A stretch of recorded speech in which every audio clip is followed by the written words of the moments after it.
ऐसे ही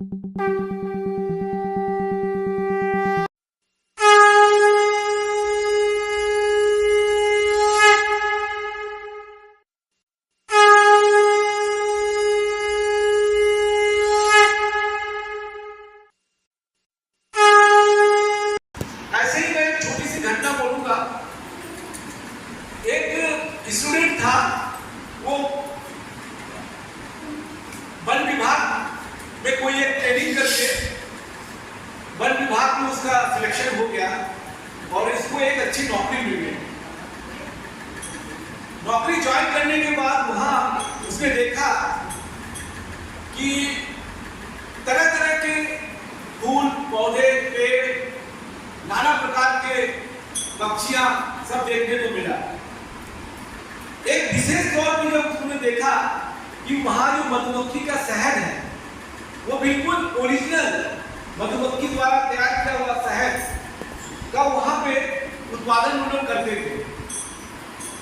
नौकरी लगने के बाद जब प्रथम बार वो ठाकुर जी के पास गया, उनको प्रणाम किया और मन में कुछ प्रश्न थे वो लेकर गया था और वहां ठाकुर जी को प्रणाम करने के बाद चुपचाप एक जगह बैठ गया। लोग प्रणाम कर रहे थे, ठाकुर जी से अपना निवेदन कर रहे थे और ठाकुर जी सभी को उसकी सलाह मशवरा कर रहे थे। वो मन ही मन सोच रहा था कि कब मुझे मौका मिलेगा, मेरे मन में जो कुछ प्रश्न है वो ठाकुर जी से मैं पूछूंगा। अचानक उसने देखा कि ठाकुर जी उसकी तरफ देखे और मुस्कुराए और मुस्कुरा के बोले, क्यों, तुम्हारे मन में क्या है, पूछो पूछो पूछो। तो वो पहले तो घबरा गया, अरे ये तो मैं अभी मन में सोच रहा था और ठाकुर जी ने उसे करके ही दिखा दिया। वो खड़ा हुआ और प्रणाम करके बोला, ठाकुर जी कुछ चीजों के विषय में आपसे मुझे सलाह लेनी थी। तो बोला, हाँ पूछो पूछो, क्या सलाह लेनी? बोला कि जब मैं ट्रेनिंग पीरियड में था तो मेरे बहुत सारे सहपाठी थे जो मेरे साथ ट्रेनिंग कर रहे थे। उनमें से किसी ने हमको छोड़कर और किसी ने गुरु दीक्षा नहीं ग्रहण किया है।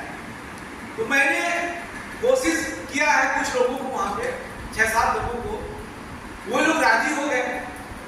लेकिन जो मुख्य रूप से मुसीबत कहां पे आ रही है, जब मैं किसी ऋतिक को लेके जाता हूं उनके पास तो वो मना कर देते हैं, कोई ना कोई बहाना करके टाल देते हैं। ऐसा कई बार हो चुका है। ठाकुर जी हमें ये बताइए कि हमें अब क्या करना चाहिए। ठाकुर जी तो पहले मंद मुस्कुराए, बोले कि अभी तुम परिपक्व नहीं हुए।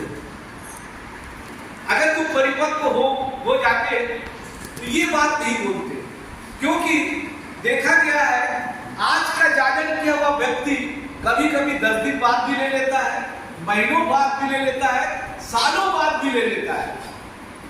बस तुम्हारा जो जागरण प्रक्रिया है वो सटीक होना चाहिए।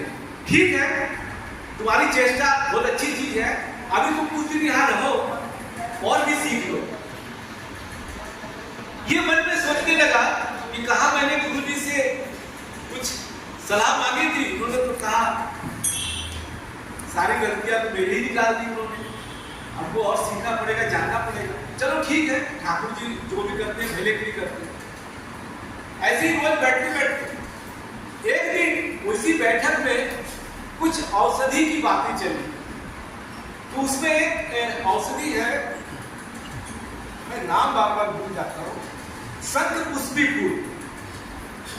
शंखपुष्पी फूल से कोई एक दवा बनती है और वो दवा बहुत जरूरत है, लेकिन वो फूल उपलब्ध नहीं है। सब लोग बैठ के सुन रहे थे, जो वहां पे रसायनकार में जो लोग थे वो लोग भी आए हुए थे, सब बैठे बातचीत कर रहे थे। वहीं पर आश्रम का एक माली बहुत बुजुर्ग था, काफी उम्र हो गई थी, वो भी बैठे बैठे सुन रहा था। वो बहुत बड़ा ठाकुर जी का भक्त था और बिल्कुल चुपचाप निष्ठा से वो सेवा करता रहता था, मुंह से कभी बहुत कम बोलता था। वो भी बड़े ध्यान से उस शंखचूड़ फूल के बारे में सोच रहा था, कहाँ मिल सकता है। दूसरे दिन से वो माली गायब हो गया। लोग देखे उस दिन की बात को दिखाई नहीं दे रहा। जब 15-20 दिन हो गए, ठाकुर जी को भी ऐसा लगा, क्या बात है, इसको काफी दिन से नहीं देख रहा हूं, तुम लोग पता लगाओ कहीं अस्वस्थ तो नहीं हो गया, जो जहां रहता है वहां देख के आओ, हमको बताओ, उसका हाल चाल लेके आओ। लोग गए वहां, देखे उसके घर में ताला लगा हुआ है, वो है नहीं। ऐसे होते होते करते ढूंढते 5-6 महीने हो गए। तब ठाकुर जी ने उनसे कहा कि देखो, उसके जितने रिश्तेदारों को पता लगाओ, और भी कहां हो सकता है, जिसको जहां शक हो उसको ढूंढ के लाओ, सब कुछ करो।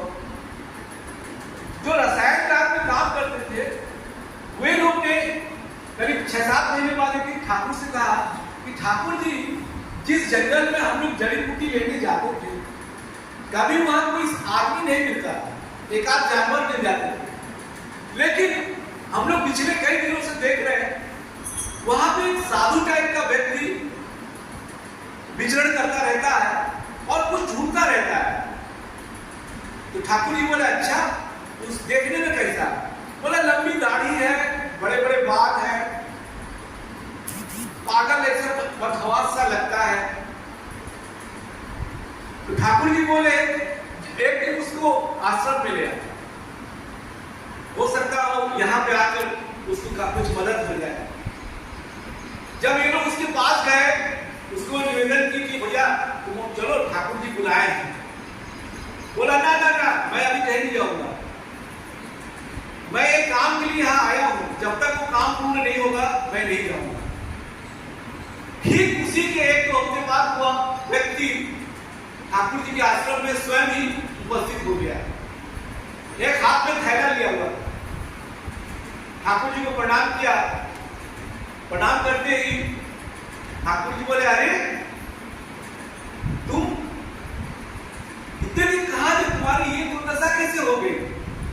बोला, ठाकुर जी, मैं शंखचूड़ को ढूंढने निकला था, और जिस दिन आप लोग यहाँ बात हुई थी उसी दिन मैं ठान लिया था कि मैं पहले कार्य करूंगा, ढूंढूंगा, उसके बाद उसको लेकर ही वापस आऊंगा, अन्यथा आपके सामने नहीं रहूंगा। ठाकुर जी बहुत खुश हुए, बोले, अच्छा दिखाओ कैसा होता देखे। तो उसने मुट्ठी भर उस थैली से उस फूल को निकाला के ठाकुर जी के सामने दिखाया। बोला, ठाकुर जी, यही शंखचूड़ फूल है जिसका दवा आप उस दिन बात कर रहे थे, ये मैंने बहुत खोज खबर करके बिल्कुल सटीक चीज लाया हूँ, आप भी इसको देख के पहचानिए। ठाकुर जी ने जितने वहां पे रसायन शास्त्री लोग थे उनसे बुलवा कर दिखाया, बोला, नहीं, बिल्कुल सही फूल है। जिस दिन इस औषधि की बात हो रही थी, शंखचूड़ की वो फूल को खोजने की बात हो रही थी, उस दिन भी वो स्टूडेंट बैठा हुआ था, और आज भी जब वो माली लौट के आया तो ये भी वो भी उसी दिन बैठा हुआ था। तब वो सोचा मन में कि ठाकुर जी ने मुझे क्यों रुकने के लिए कहा, अब मेरे को समझ में आ गया। उन्होंने मुझे ये पूरे ठीक तौर पे समझा दिया कि अगर आपको काम ठाकुर जी का करना है, निस्वार्थ भाव से करिए और सतत मन से करिए, और जब तक कार्य पूर्ण ना हो जाए उसके बारे में कोई कमी या नहीं हो पाया, असफलता को नहीं बताना चाहिए। ये सीख उस माली से उसको मिला, जो ठाकुर जी ने बिना बताए ही उसको ये एग्जाम्पल दिखा दिया। उसके बाद से काफी दिन वो समझ गया इस बात को। उसके बाद वो फिर उन स्टूडेंटों से मिलता था, बोलता था, चेष्टा करता रहता था। बाद में देखा क्या, धीरे धीरे 1-2 करके सारे स्टूडेंट भी दीक्षा ले ली। वो अनुभव उसने लिखा था इस किताब में, तो मैंने उसको पढ़ा तो मैंने कहा इसको मैं आप लोगों के सामने शेयर करूंगा। अच्छी चीज है ये, क्योंकि ठाकुर जी का काम करने के लिए हमें बस निस्वार्थ भाव से, कोई आशा ना रखकर, कोई शिकायत ना लेकर करते चले जाना है, तभी सफलता हम लोग को हाथ में आएगी। जय गुरु।